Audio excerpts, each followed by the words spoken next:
السميع العليم من الشيطان اللعين الرجيم بسم الله الرحمن الرحيم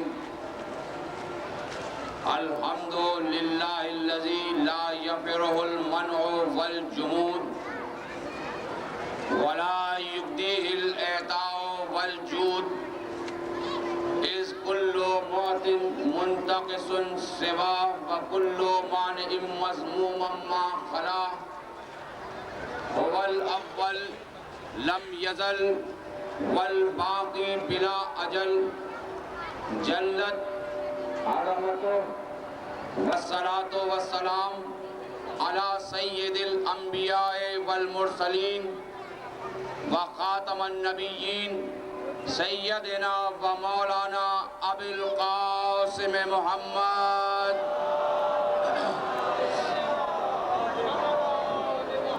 وعلى أهل بيته الطيبين الطاهرين المعصومين المظلومين ولعنة الله على أعدائهم أجمعين من يومنا هذا إلى يوم الدين اما بعد فقط قال الله سبحانه تبارك وتعالى في محكم كتابه المبين بسم الله الرحمن الرحيم قد جاءكم من الله نور وكتاب مبين صلوات پڑھ دیجئے محمد وآل محمد پر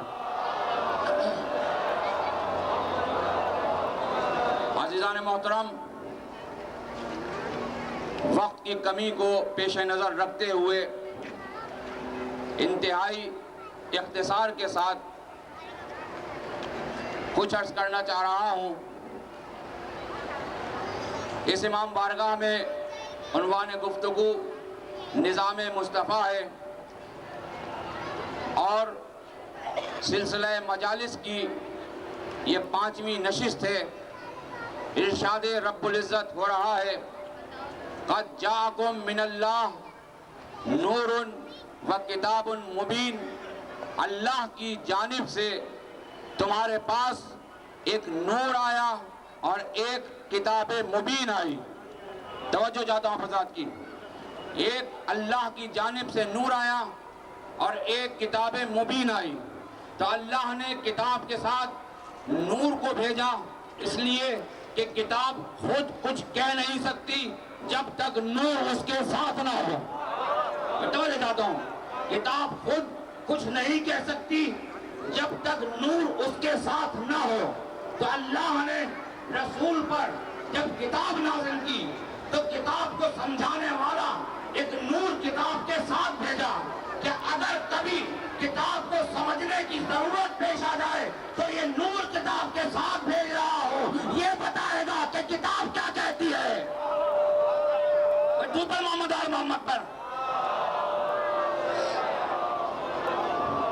یہ نور بتائے گا کہ کتاب کیا کہتی ہے انتہائی اختصار کے ساتھ اپنی منزل پر آگے بڑھتے ہوئے عرض کروں گا کہ کتاب کیا کہتی ہے یہ نور بتائے گا تو اب نور کو کتاب کے ساتھ رکھا تو اب اگر کسی کو کتاب سے کچھ سمجھنا ہو تو وہ نور سے پوچھے کتاب کو سمجھنے کے لیے پہلے نور کے دروازے پر آئے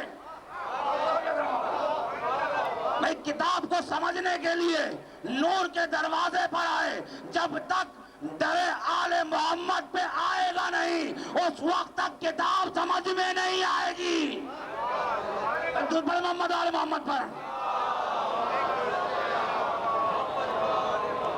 یہ نور تھا کہ جسے اللہ کے رسول نے غدیر خم میں اپنے ہاتھوں پر بلند کیا توجہ بہت مختصر انداز میں یہ اللہ کا نور تھا کہ جسے رسول نے غدیر خم میں اپنے ہاتھوں پر بلند کیا اور اپنے ہاتھوں پر بلند کر کے یہ بتایا کہ من کنت مولا ہو فہذا علی مولا تو اب امام زین العابدین علیہ السلام کے صاحبزادے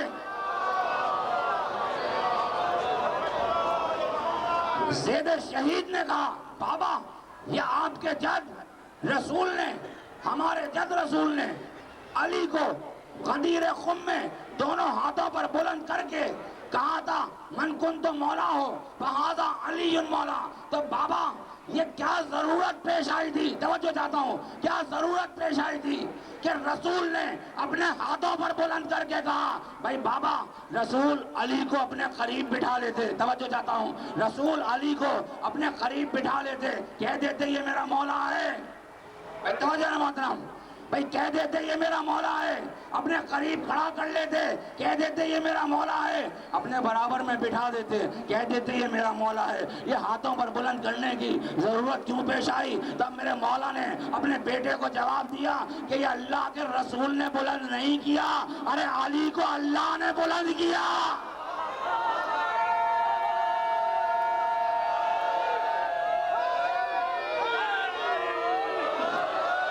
یہ رسول نے بلند نہیں کیا, یہ رسول نے بلند نہیں کیا, یہ بلند کرنے والے نے بلند کیا. وہ بلند کرنے والے نے بلند کیا, اور اس طرح سے بلند کیا کہ جیسے علم کو بلند کیا جاتا ہے. محمد آل محمد پر بھائی اس طرح سے بلند کیا جیسے علم کو بلند کیا جاتا ہے. اور پھر آپ نے ایک جملہ فرمایا کہ بیٹا جس طرح سے علم کو بلند کیا جاتا ہے اس طرح سے رسول نے علی کو بلند کیا. کہتے جاتا ہوں, جس طرح سے علم کو بلند کیا جاتا ہے اس طرح سے رسول نے علی کو بلند کیا جاتا ہے. اور پھر کہا بیٹا علم ہوتا اس لیے ہے کہ اگر ٹھوکریں کھانے والا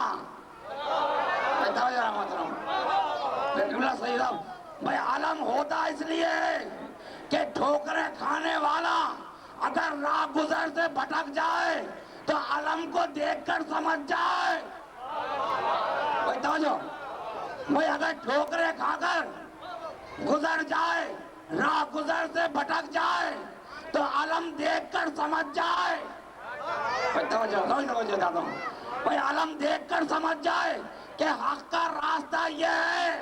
بھائی اب جہاں جہاں علم نظر آئے گا سمجھ لینا حق کا راستہ یہ ہے. تو اب علم ہوتا اس لیے ہے کہ انسان کو پتہ چل جائے کہ حق کا راستہ ادھر ہے, تب علم ہوتا ہی اسی لیے ہے. اور اللہ کے رسول نے علی کو بلند اس طرح کیا جیسے علم کو کیا جاتا ہے. درود پڑھیں محمد آل محمد پر.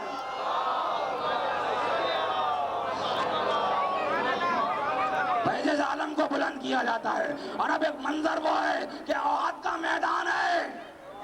بھائی توجہ, احد کا میدان ہے, اور احد کے میدان میں جب سب چھوڑ کر چلے گئے, بغیر کسی تمہید کے آگے بڑھ رہا ہوں, جب سب چھوڑ کر چلے گئے اور رسول نے دیکھا کہ علی موجود ہیں, توجہ محترم, علی موجود ہیں, تو ایک مرتبہ جملہ کہا سب کے ذہنوں میں موجود ہے, یا علی تم نہیں گئے.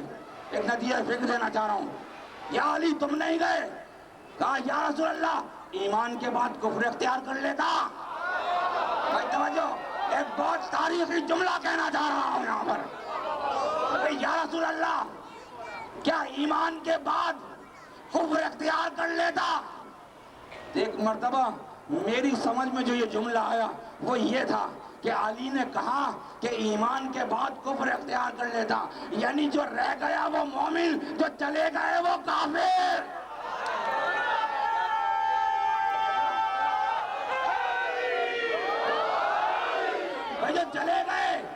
جو چلے گئے وہ کافر. رسول کے ساتھ رہنے والے جو چلے گئے وہ کافر, جو رہ گیا وہ مومن. یا رسول اللہ کیا ایمان کے بعد کفر اختیار کر لیتا؟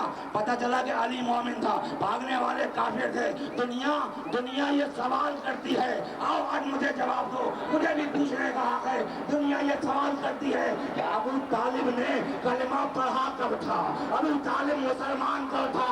ارے میں کہتا ہوں ابو طالب کا کلمہ میں ثابت کر دوں گا, بھاگنے والوں کا ایمان تم ثابت کر دو.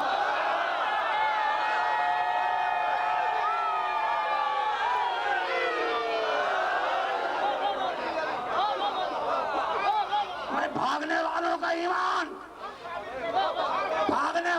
ایمان تم ثابت کر دو, ابو طالب کا ایمان میں ثابت کروں گا. بھائی درود پڑھ محمد آل محمد.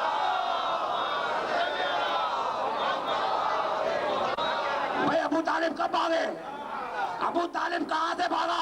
ابو طالب تو وہ تھا کہ محمد کو دفاع کر کے بتایا کہ اسلام اسے کہتے ہیں۔ درود پڑھ محمد آل محمد پر۔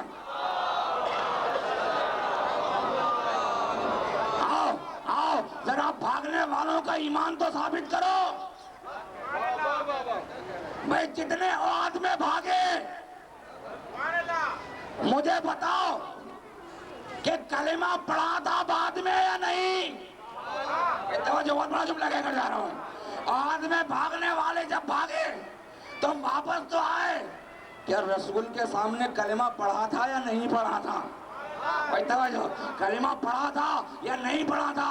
اور اگر نہیں پڑھا تھا یا پڑھا تھا نہیں معلوم تو اب تمہیں کیا معلوم کہ ابو طالب نے کلمہ پڑھا تھا یا نہیں پڑھا تھا؟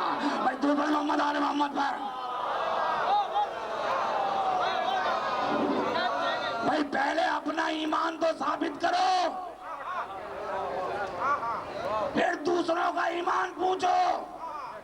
جب اپنا ایمان ثابت نہیں کر سکتے تو دوسروں کی فکر کیوں کرتے ہو؟ اور خدا کی قسم اس گھر کے مرد تو مرد، عورتوں کا کردار بھی ہو رہا ہے کہ فاطمہ بنت اسد خانہ کعبہ کے قریب گئی ہے، اور قریب جا کر ایک مرتبہ جب در شق ہوا ہے، دیوار شق ہوئی، در کھلا تو پوچھنے والے نے پوچھا فاطمہ بنت اسد، بھئی عورت کی فطرت میں خوف ہوتا ہے، عورت کی فطرت میں خوف ہوتا ہے۔ فاطمہ بنت اسد تو کھڑی ہوئی تھی، توجہ چاہتا ہوں بھئی، بڑی تیزی سے گزر رہا ہوں۔ فاطمہ بنت اسد، عورت کی فطرت میں خوف ہوتا ہے، جب دیوار پھٹی، دیوار شق ہوئی تو خوف کھا کے پیچھے کیوں نہ ہٹ گئی؟ تو خوف کھا کے پیچھے کیوں نہ ہٹ گئی؟ تو جواب آیا اگر کسی فرار کی ماں ہوتی تو پیچھے۔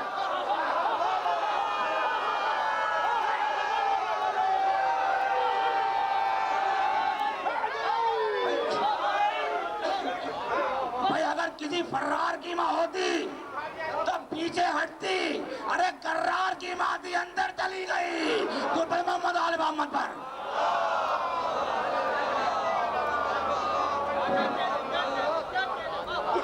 اور پھر وہی کعبہ کہ جہاں پر بت شکنی کے بعد رسول نے اپنی شانوں پر علی کو بلند کیا۔ بہت تیزی سے گزر رہا ہوں، دامن وقت میں گنجائش نہیں ہے۔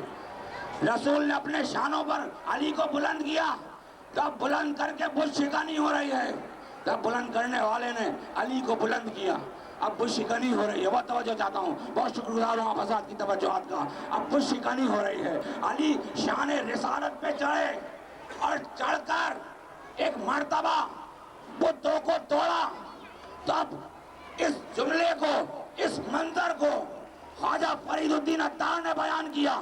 کہنے لگے کہ علی، بہت توجہ، علی جب رسول کے شان رسالت پر تھے، توجہ چاہتا ہوں تھوڑی توجہ، بھئی رسول کے شانوں پر جب علی تھے تو ایک مرتبہ علی بت شکنی کے بعد نیچے اترے، اور اترنے کے بعد رسول نے دیکھا، توجہ چاہتا ہوں، رسول نے دیکھا کہ علی سر کو جھکائے ہوئے ہیں۔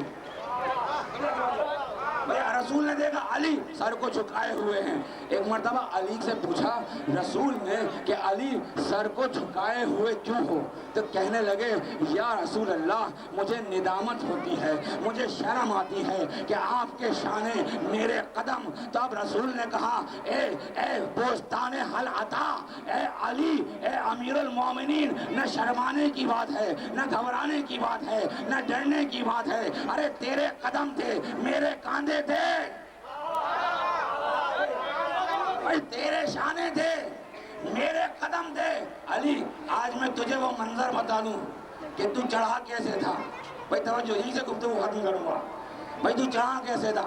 کہنے لگے کہ جب بت شکنی کے وقت، توجہ، جب بت شکنی کے وقت تیرے شانے، تیرے قدم میرے شانوں پر تھے، تو علی ایک مرتبہ جب اللہ نے مجھے معراج پر بھیجا، توجہ عزیزان محترم، مجھے معراج پر بھیجا، تو علی جب میں معراج پر پہنچا تو میرے دل میں ایک لرزہ طاری ہوا، میرے دل میں ایک خوف ہوا، توجہ چاہتا ہوں، میرے دل میں ایک لرزہ طاری ہوا، مجھے ایک خوف محسوس ہوا۔ علی تھوڑی سی دیر گزری تھی کہ میرے شانوں پر ایک ہاتھ آیا۔ توجہ محترم بھائی، معراج کا واقعہ، میرے شانوں پر، میرے کاندھوں پر ایک ہاتھ آیا۔ اس ہاتھ کا آنا تھا کہ میرا لرزہ ختم ہو گیا، میرا خوف دور ہو گیا۔ علی ایسی ٹھنڈک محسوس ہوئی کہ معراج سے واپس آ گیا، لیکن ترستا رہا کہ دوبارہ وہ ٹھنڈک محسوس ہو جائے۔ علی واپس آ گیا اور تمنا رہی کہ وہ ٹھنڈک دوبارہ محسوس ہو جائے۔ علی زندگی میں کبھی وہ ٹھنڈک دوبارہ محسوس نہ ہوئی، لیکن آج جب کچھ شکانی کے لیے تیرے قدم میرے کاندھوں پر تھے،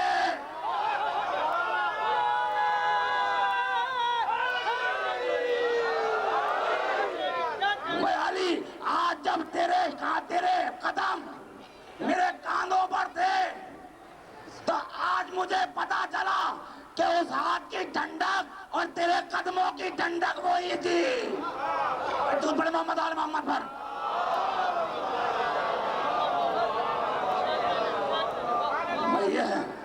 یہ ہے عقیدہ ہمارا، یہ ہے علی کہ جس کی عمر اتنی تھی کہ جبریل سے رسول نے سوال کیا کہ علی کو کب سے جانتے ہو؟ تو جبریل نے بتایا یہ نور وہ ہے، نور و کتاب مبین، کہ یا رسول اللہ آسمان پر ایک ستارہ نمودار ہوتا ہے، 30,000 سال کے بعد ایک مرتبہ طلوع ہوتا ہے، 30,000 30,000 سال کے بعد ایک مرتبہ وہ ستارہ طلوع ہوتا ہے، اور میں نے اس ستارے کو 30,000 مرتبہ طلوع ہوتے دیکھا۔ توجہ ہے محترم، بس اپنی منزل پر آ رہا ہوں۔ 30,000 مرتبہ جبریل کہتے ہیں میں نے اسے طلوع ہوتے ہوئے دیکھا۔ اچھا جبریل، تم نے 30,000 مرتبہ اسے طلوع ہوتے ہوئے دیکھا؟ کہا میں نے اس ستارے کو، اس کے نور کو 30,000 مرتبہ طلوع ہوتے ہوئے دیکھا۔ کہا اچھا جبریل، آج اگر وہ ستارہ تیرے سامنے آ جائے، توجہ